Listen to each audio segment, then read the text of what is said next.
And I will call the Committee of the Whole meeting to order. And I think we're going to hop around the agenda just a little bit tonight for the Committee of the Whole. So I would like to start with the Northridge and Fruitridge intersection. So Scott, if you want to come up and speak to us about what's going on there and what the award is. So for those of you that aren't aware, we do have a project at the intersection of Fruitridge and Northridge. It's a new traffic signal and a right turn lane for the northbound traffic on Fruitridge going east onto Northridge. And those improvements are a result of a study that was done for the Northridge East project, which is the Visser industrial development. And in that traffic impact study, it showed that with all of the development in there, it would be warranted. So there was a development agreement, some money was set aside for that, and we've kind of, as we've moved along, gotten to the point where we finally have a project there. So we did put that out for bid on June 8th, and unfortunately we only received one bid. That was from J Rank Electric for $608,141.50. I read it out, that's how we read it out at bid openings, exactly like that, just to be very clear. That's way over our estimate, unfortunately. So we did a little bit of checking. We called around, and there's such a small amount of road work in this project that it seems that no contractors wanted to touch it. So we had 3 electrical contractors that we know of that all wanted to bid the project and couldn't find people to do the road work. So there was only one, and that was J Rank Electric, that was able to find subs that could handle that work. So their number is a little bit high. We told them we just couldn't move forward with that. It wasn't feasible. We started to look at some different alternatives. We looked at rebidding the project. We looked at that pretty extensively. We looked at some different hybrid solutions. But I think one of the nice things that happened is J Rank got back to us after we kind of reiterated to them that there's just no way we can do it at that price. You know, they said, we're willing to work with you a little bit on some terms of the project. And we don't typically want to do that because a project that's publicly bid, there's a sanctity to that. We don't want to mess around with that. But what we came up with was something that we think fits within that, and that is to make an adjustment to the contract to extend the completion date. So we wanted to have the road work done by the end of summer, and that was for ease of school traffic for Kennewick Hills.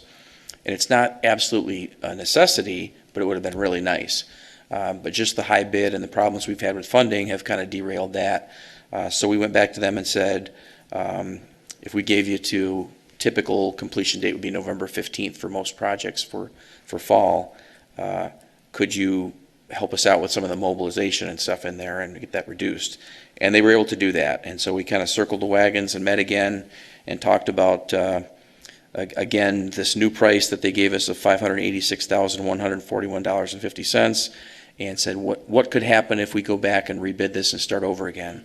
Well, first of all, that number could go up because the numbers are going up way faster than inflation, way faster than we predicted. So there's a real concern, and I think the only known that we have right now is that number. So as we talked through it, we said this might be a good candidate for some of the, is it ARPA money? And I think meeting with Daryl and Frank, they said, yeah, we've got to find a way to make this happen. And the critical part of it is that as you drive up Northridge now, you look off to the left side and see 800 van parking spots at the Amazon facility, and they haven't started moving yet. But when that happens, we're really going to probably look back and wish that we got a better jump start at this. So we think it's pretty important. And we've, again, pledged to work with Dan and the manager's office to try to make the funding work on that. But this is a little bit of a change from the norm, so we wanted to give you a little bit longer report than normal and certainly be here to answer questions if indeed you do decide to take this recommendation and award the job to J Rank Electric. That's probably a good summary on that. Perfect. Thanks, Scott. And do we have any questions on this? I've got one, Scott.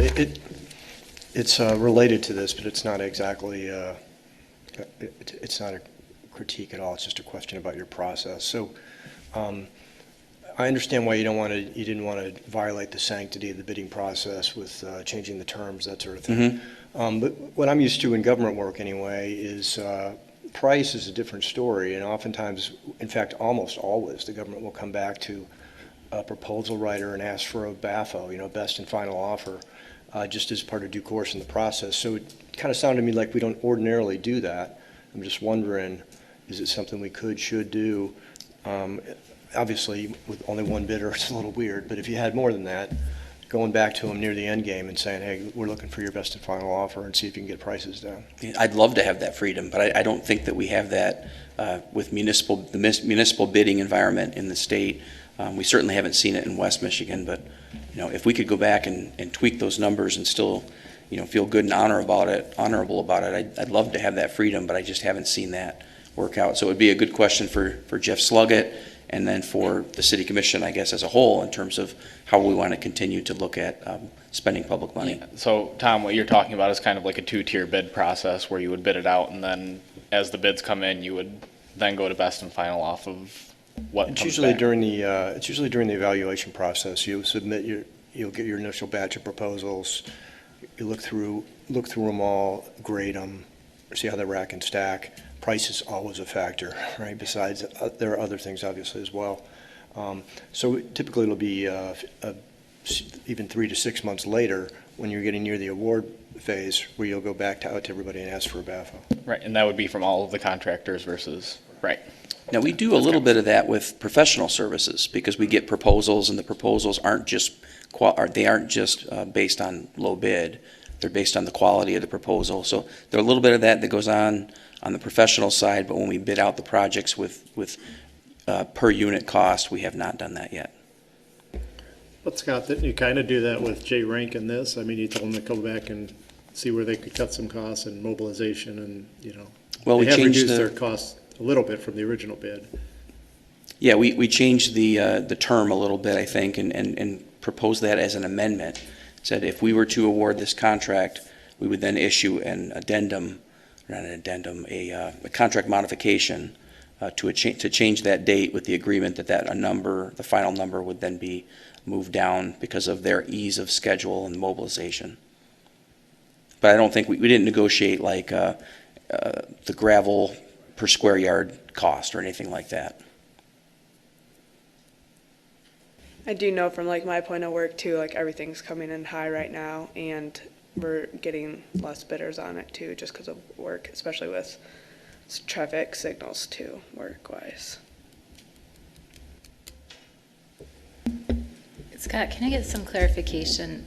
Where it says additional funding needed, $283,141.50. Did I say that right? Is that the number? Yeah. That is the number, including. So is go ahead. that what you're saying we'll need from the ARPA funds? Is that where we're lacking? Well, from a variety of funds, I suppose. Okay, that's the amount that That's we're the looking shortage. for. And so what's happened with this estimate, it originally was done in 2019. Then it was redone early in 2021. And the number has gone up and up and up. And even during bidding, Yeah. even during the design, it went up a little farther. So we knew we were going to be over budget a little bit as we were bidding it. And then the other big thing in there is the AT&T relocation cost. There were some lines that we didn't know about outside of the right-of-way. And because we're getting right-of-way from Aunt Millie's bakery that's on the corner there, the AT&T lines that were in there, we have to pay to relocate versus AT&T lines that are in our public right-of-way. So that was another big surprise, the $35,000 there. And there's just no way around it, unfortunately. Okay. But we do have a good buffer of $60,000 for contingencies. Yeah, I saw that. At That's this good. point, that's a big number, so I Yeah. feel really comfortable with it. I hope that it's going to be more like 20 or 30 or even less. But we don't have a lot of underground work here, and that usually is a good sign. If we have a lot of underground work, then there's a lot of question marks. And so that's usually when we eat into the contingencies. So my hope would be we wouldn't spend all of that 60, but I want to give you a real square number because the numbers that have been used so far, I'm just not so confident with. Yeah, I appreciate that. Well, and especially if things continue to fluctuate. Yeah. But the prices for the project would be locked in. So they Right. can't go up at all. All that could go up would be the units. So if we said Oh, I see. 60 tons of asphalt, the only way that price would go up is if we we needed 70 tons. The price is locked in. Okay. Yep, Darryl. Yeah, just to clarify on the ARPA funding, we're not certain that this qualifies for that. We will certainly investigate that once the final rules are out. If not, we do have available fund balance in the major street account to cover this shortage. Verified that with Dan today, so I think we're comfortable moving forward with this. As Scott said, if we have to rebid this and we're looking at spring, chances are it's going to go up because there's so much ARPA funding out there that I think prices next year are going to be astronomical on public projects, whether it's sewer, water, roads, anything, because there's so much money out there and so little contractors and employees. So we're comfortable moving this forward and using either fund balance or ARPA money if it is applicable in this case. All right, thanks. Perfect. Anything else from anyone? Okay. It seems like we've got a general level of comfort here on the commission. I know it was kind of a jarring number for me seeing the overage, but it's knowing all of the money that's going to be out there for public infrastructure projects over the next year or so. I am terrified at the idea of putting this back out there. So thank you, Scott. Appreciate that, and I think we'll be okay on this one for the 7 o'clock meeting. Okay, thank you. Yep. Scott, you might want to stick around. We can talk about the special assessment. Yep, real I quick was with just the- about to Yeah, jump on to. yeah, there you go. Yep, the resolution on the agenda addressing the adjustment to the Northridge SAD. Dan, I don't know if you want to just give us a little rundown of what's going on there.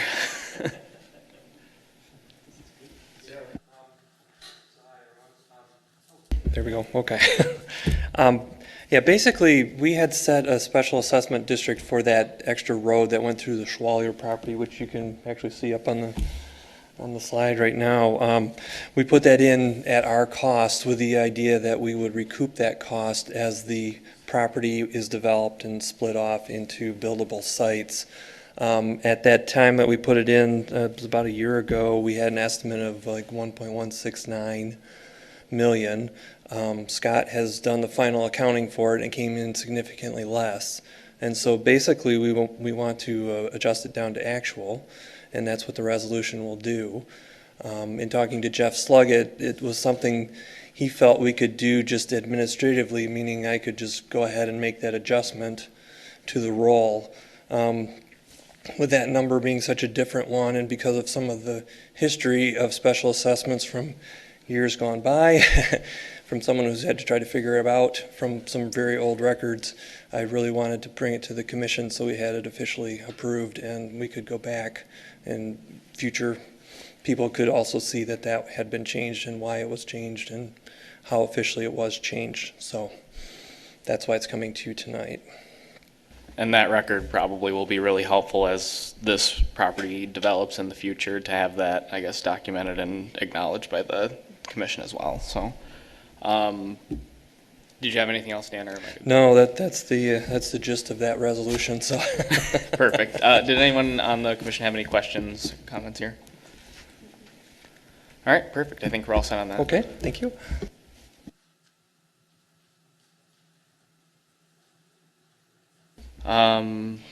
So just jumping back on the consent agenda, did anyone have any questions on the expenditures, just so we can knock that one out quickly?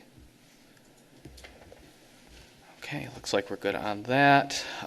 Committees and appointments, we had the appointment of Emily Glover, who we met interviewing for the First Ward Commission seat. So the recommendation by the mayor is to appoint her to the Board of Review as an alternate. I think we all recall that she is currently working with her husband in the real estate field, and that's one of the core competencies for the Board of Review. So were there any questions, concerns on that one? All right, once again, looks like we are good. We're moving right through this one today. Daryl or Frank, do one of you want to go over the Parks and Rec Committee stuff? I was wondering, well, Dan is still here, if you might want to hit the MIDC Yes, resolution yep, at the end. and the then authority. Dan can be released if there's no other questions. That's right. Yeah, no, we can do the Indigent Defense Authority if you're feeling so inclined. You're on a roll, Dan, go for it. Yep. All right, so Michigan Indigent Defense Commission, I've been before you a couple different times with this whole scenario.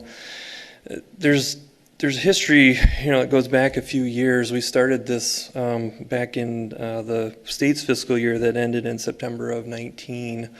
So basically, I was having a trying to figure out the best way to describe a lot of this, and actually I'd just like to, if I could, go to the memo that Scott Smith had prepared for the city of Wyoming.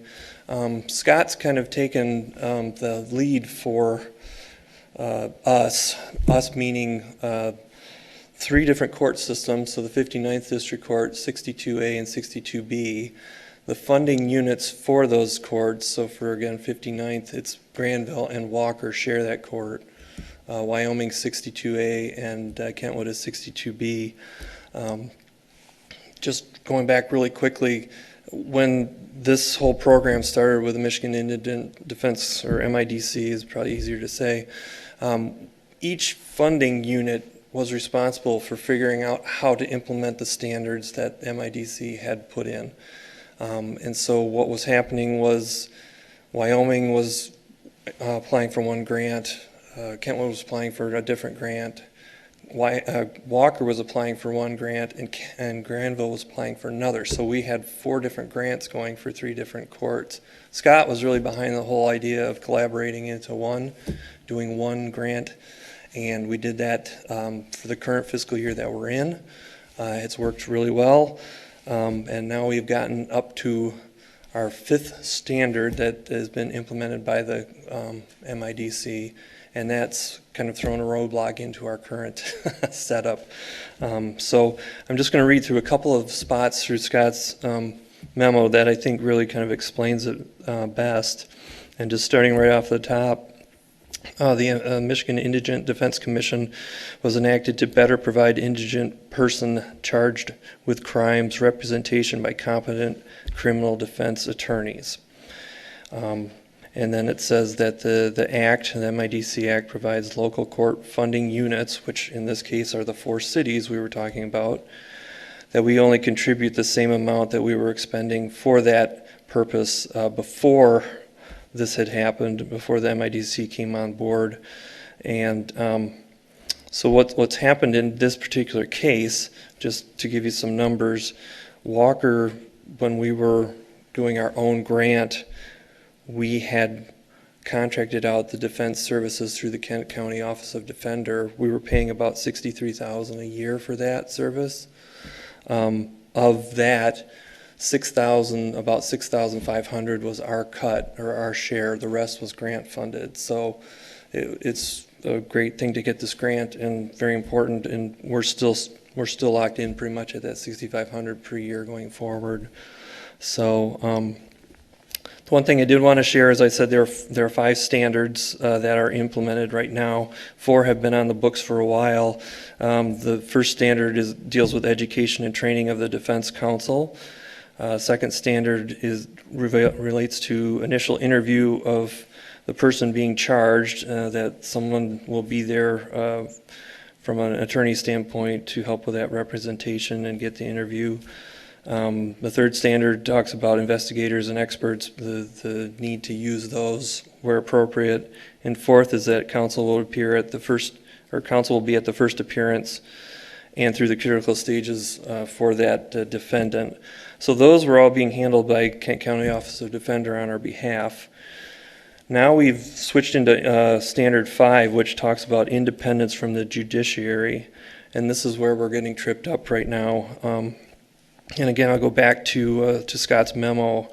It says, among these standards is that the selection and oversight of indigent criminal defense counsel be performed by an attorney who is wholly independent from courts and any prosecutor's office. And skipping further down, it says, because some tasks needed to be performed by an attorney, I, meaning Scott Smith, was performing some of them, and when those tasks were directly involved cases in Wyoming's district court, Kentwood City Attorney was performing those duties. But then this is the big part. However, MIDC now says that this arrangement is insufficiently separating the prosecution staffs. So they're rejecting basically our proposal as is to go forward like we had been in prior years. So now Scott has suggested, recommended, and also talked to MIDC staff, and they seem to be on board with it too, that we would form this Kent County Indigent Defense Authority.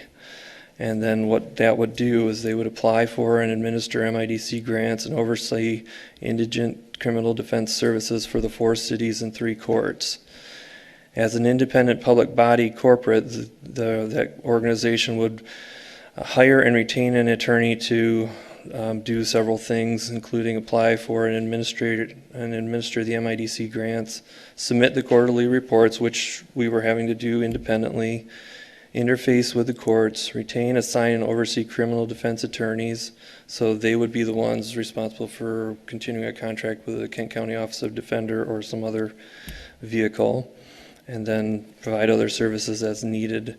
The 4 cities would continue to contribute their local share only. So again, we'd be at the $6,500 rate.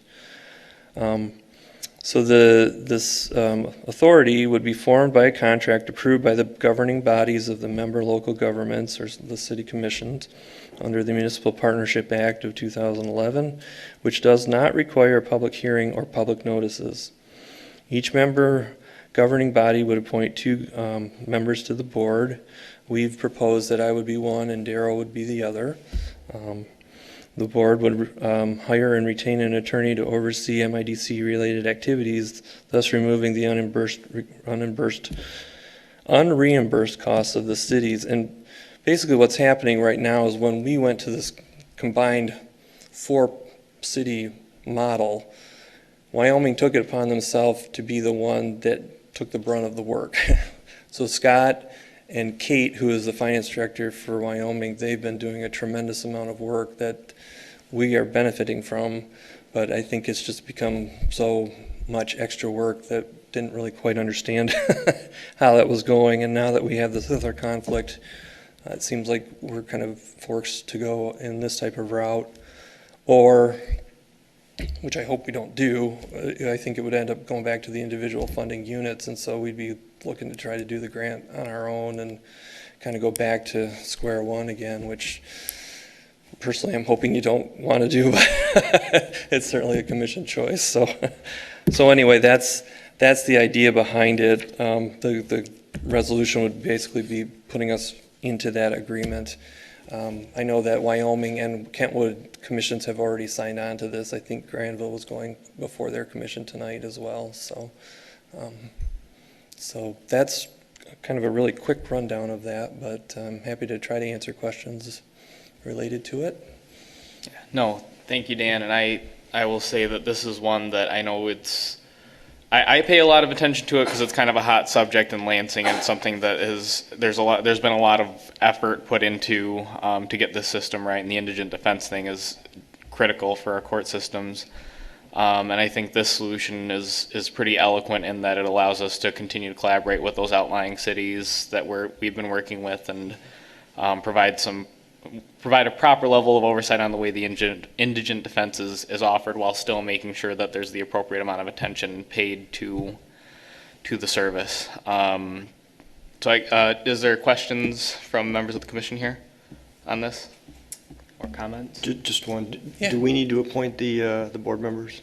It's included with the resolution. The way that it's set up is that Scott Smith had suggested that each city, one representative would be the finance director from that particular city, basically because we've been doing that work over the last several years. The second one, appointee, was suggested as a city manager, but could be anybody as long as it's not related to police or the court system, that type of thing. So it could be Darryl, it could be Frank, it could be someone else. With Scott, it could be Scott. Yeah, it could be Scott.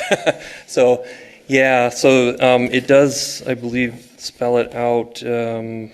It's in the resolution that would be Darryl and myself. So Okay, it's a good question. I missed that then. Okay, That's okay. Yeah, sure.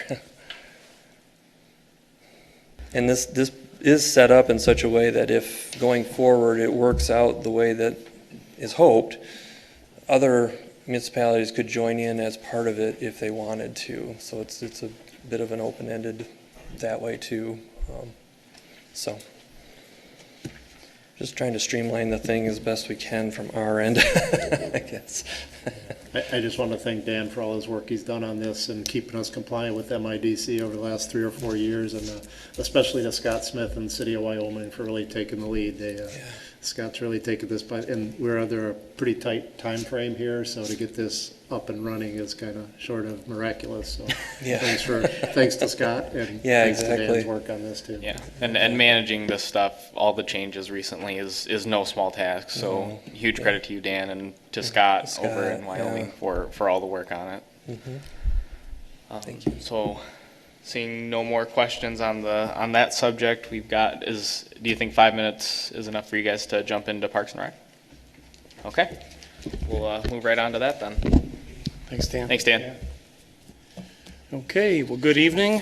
What we provided you folks is a very rough draft of what will eventually be a resolution to establish a new Parks and Recreation Committee. So what I tried to do was put some things down for you folks to think about over the next couple of months. Definitely not ready for action tonight, but what I wanted to do was get some thoughts started about a vision, a mission, and a purpose for the committee. And then under the purpose, okay, let's talk about how the committee would be organized and administrated, and then what would the committee do. So the document contains all of that information, but again, I'm throwing this out there for really the commission to give us some direction on as we get into fall and our programs wrap up, how we want to manage this through the fall and probably through the winter to frame up the committee. What we're doing with the Parks and Recreation programs for the rest of the year is status quo. We do have that department staffed, and we're going through our summer programs, and then we'll go through our fall programs, and hopefully by that time we'll have a better idea of how you want to frame the committee and shape its administration, and then get a committee meeting together. So that there is, I provided this in Word for you folks. There's no authorship, entitlement on any of this. Redline it all you want, and then I'm going to look to you folks to say, okay, let's, either at a 6:30 meeting or a work session as we come back into the fall, let's go to the whiteboard and start editing this document so that you can have it functional, and then get your committee together and we'll know what that committee is going to do.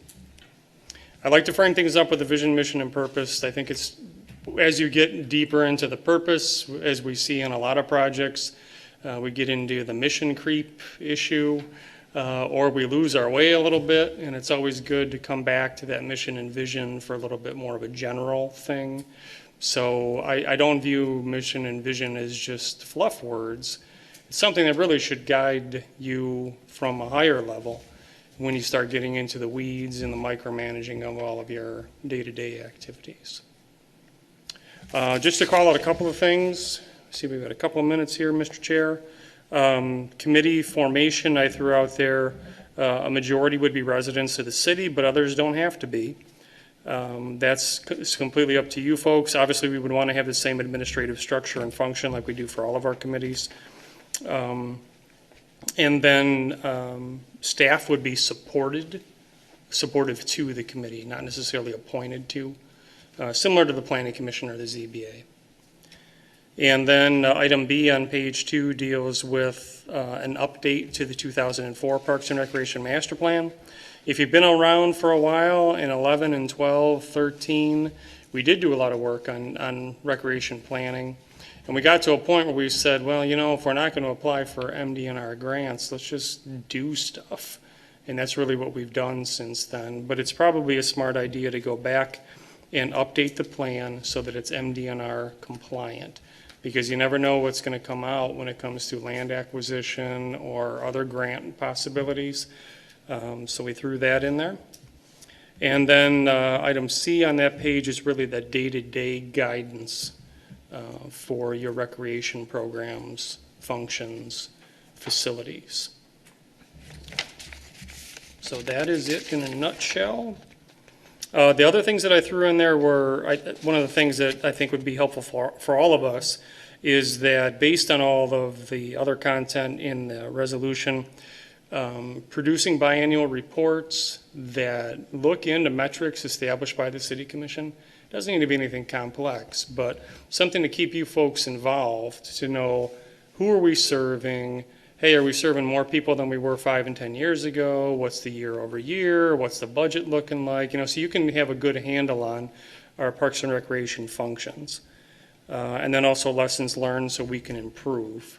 And I'd like to do that in more of a formal process. It doesn't need to be a thesis, but it's something that at least we can all share information on and talk about, so that we actually keep our finger on the, on the policy issues, but also the functional issues.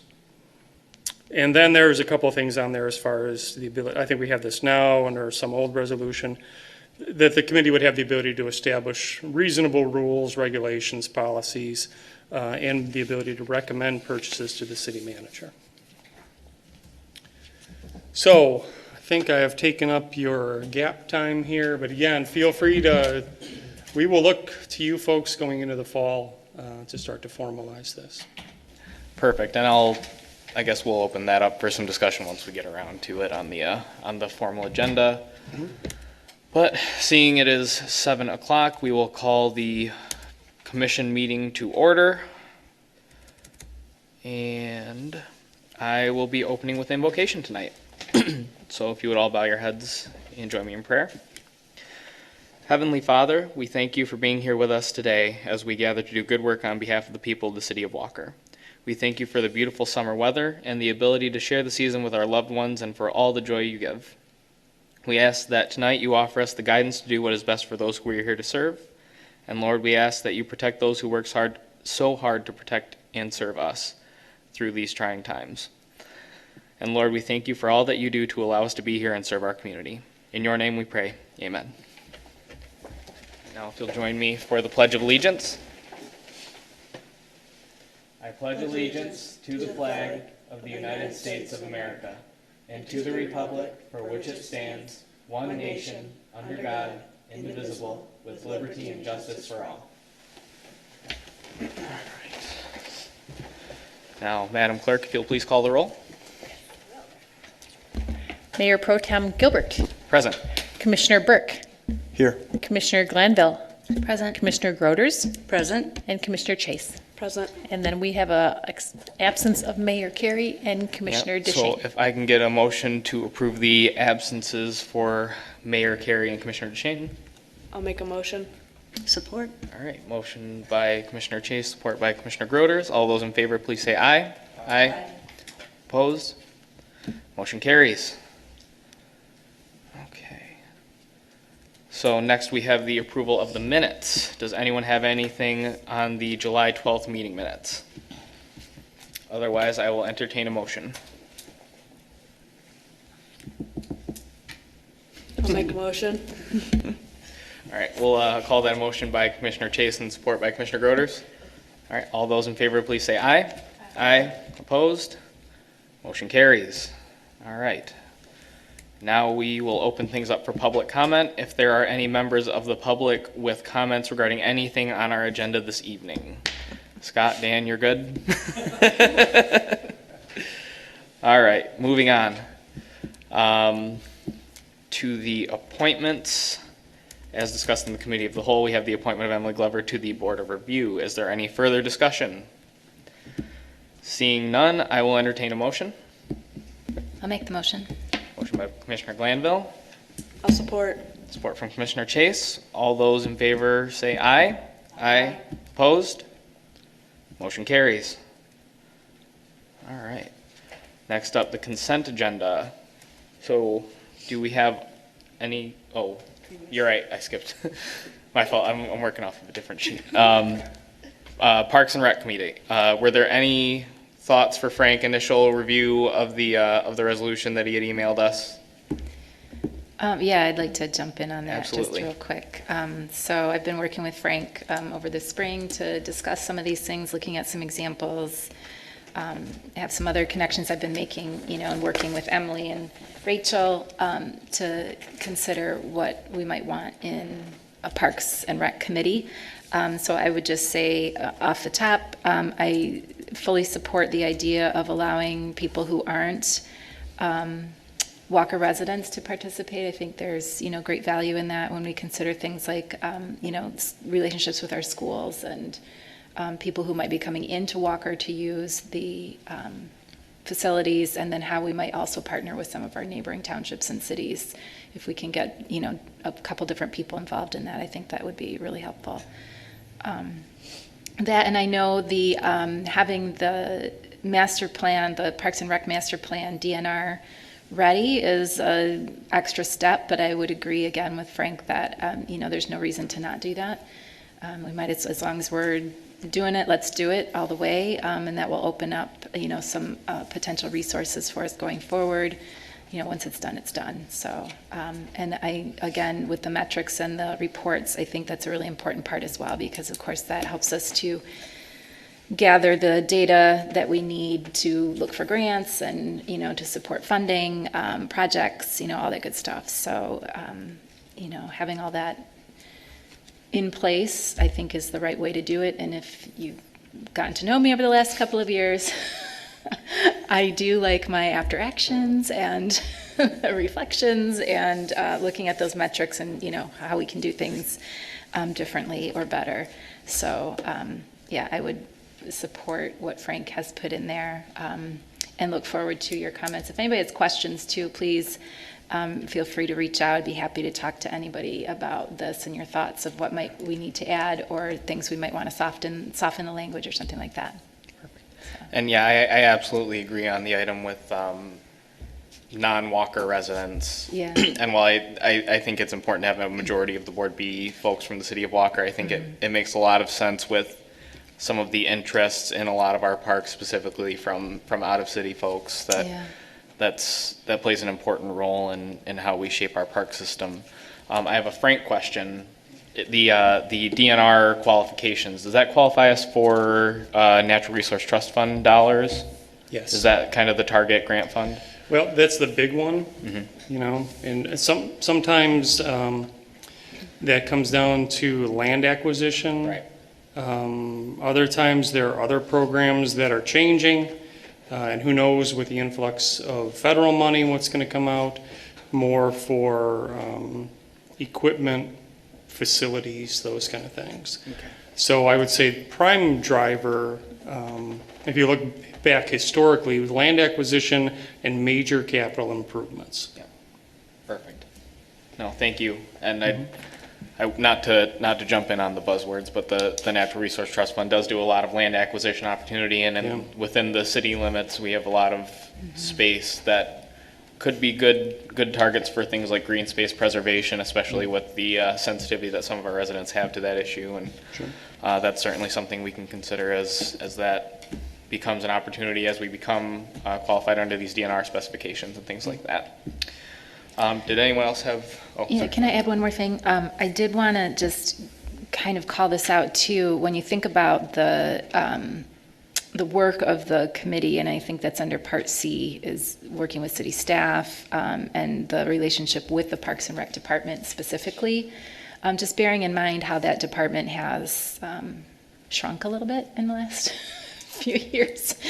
And, what is our goal for recreation programming in the city, and what role, would the committee play in supporting that work, or, just kind of thinking about what does that look like going forward, especially if we are going to be moving forward with the redesign of the building and our programming there, just really having that in mind as we're considering, what the point of this committee is. The purpose, I guess, is the right word there, right? Yeah. No, the purpose, and then how it's, designed and what it is that the activities. Yeah, no, I think you're spot on, and I think there's a lot of opportunity in the recreation space, and it's, for my part, it's really easy to get like hyper focused on the parks part of it, because that's so pertinent to us and so direct, and we have such a hand in like how that shapes, versus the recreation kind of does a lot of occurring outside of us. But I think the Parks and Rec Committee is a really good opportunity for like that supervisory type of entity to participate in shaping that too. Was there anything else on the Parks and Rec Committee? All right, I think that would probably be a good candidate if we ever bring any of our mid-month work sessions back to have that tagged on to maybe another discussion as well, something like that. But that'll be at the behest of the mayor, I would think, and we'll all hope to have a robust discussion at that time. All right. So I believe next on the agenda was the consent agenda, correct? I'm not missing anything this time. So we talked through this pretty robustly at the Committee of the Whole meeting, but is there any further discussion on the consent agenda? Seeing none, I will entertain a motion. I'll make a motion. I'll support. Motion by Commissioner Glanville, support by Commissioner Chase. All those in favor, please say aye. Aye. Opposed? Motion carries. All right, and moving forward to the resolutions.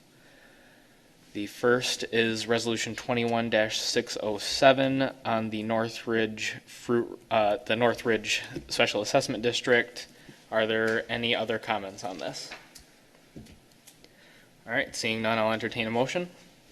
Move to approve Resolution 21-607. All right, motion from Commissioner Burke. Support? Support from Commissioner Groders. All those in favor, please say aye. Aye. Opposed? Motion carries. All right, and Resolution 21-608. Anything further on this? All right, again, seeing none, I will entertain a motion. I'll make a motion. Motion by Commissioner Chase, support by Commissioner Burke. All those in favor, please say aye. Aye. Opposed? Motion carries. All right, and now any other public comment? Is there anything else you guys want to get off your chest? I just stuck around in case you had questions for me. No, I think you guys are all set, and I'm glad we were able to get that all taken care of quickly so you weren't waiting too long. All right, well then I think we're at Commissioner and City Manager comments. We will start over to the left if that works for you, Daryl.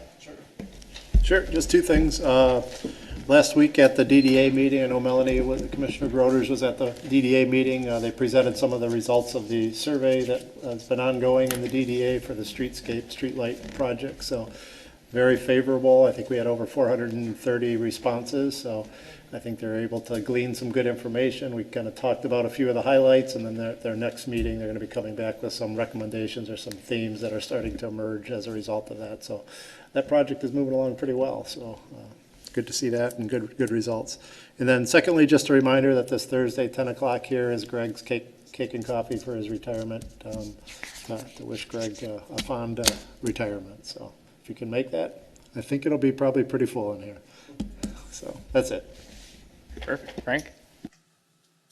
I will be brief, and I don't want to steal Steve's thunder from Planning Commission, but if you're wondering when you're going to see Lincoln Lawns, that rezoning, my best guess is August 9th for the new first reading. So we may want to pencil that in as an important date, and we will also have an update for some community development fees on that agenda as well. And that's about it. Mr. Burke? I won't be here August 9th. I'm going to be in Virginia or North Carolina that week, so I won't be here. But I will do all the reading and let you know if I have any comments. Thank you. Perfect. All right, thank you, Commissioner. We had a ZBA meeting, must have been 2 weeks ago, and we worked with the couple on their pool movement after they had installed their pool already.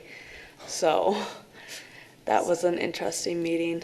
And then our August meeting for community engagement, we're going to be attending the National Night Out together.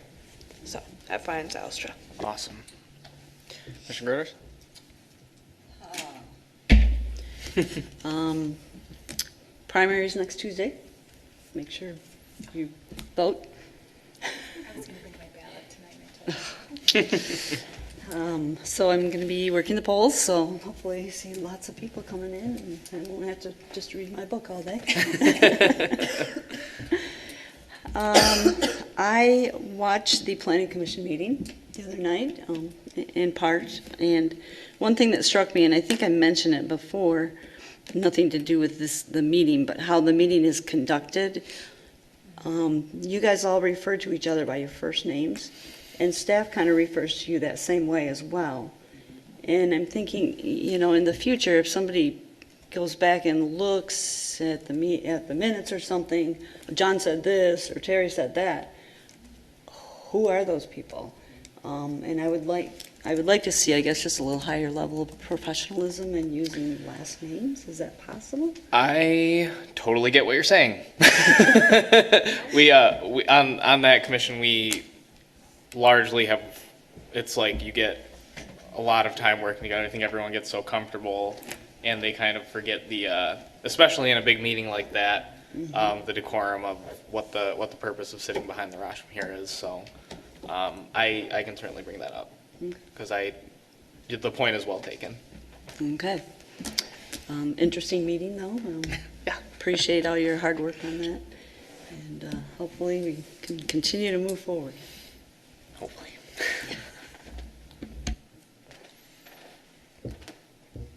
My turn? Yeah. Yep. Sorry. I have nothing this week. Surprise. Wow. So, yeah, I'll just leave it at that. Perfect. I have two things, actually. Thank you, Commissioner Groders, for bringing that up, because I had a resident come in to me, and I don't run the planning commission or have anything to do with it, but voiced their opinion and wanted me to share it with all of you, and I would have forgotten, so thank you. Their comment was about the planning commission. Person was in attendance and felt that, which I was actually surprised, because here is the city commission, we do this. The mayor will sometimes move something up in the agenda if there's like 20 or 30 people in the room.